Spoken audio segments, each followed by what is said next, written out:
Hey there, it's Coder C. So currently I am working on a new Python project and that is a new version of the to-do list. I want to make some improvement to the previous one I made. One of the changes is making the progress bar animated. In this video, I will be showing the code for the animation.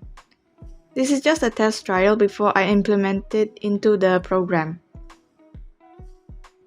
So here's the code.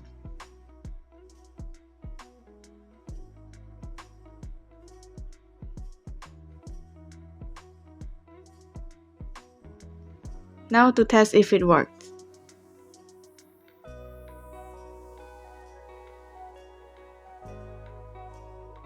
I know there is another way to do the progress bar animation, but I wanted to try something without importing other modules. When the project is done, I will reveal the completed program. That is all for this video. Like, comment, and subscribe for more programming videos. See you in the next video.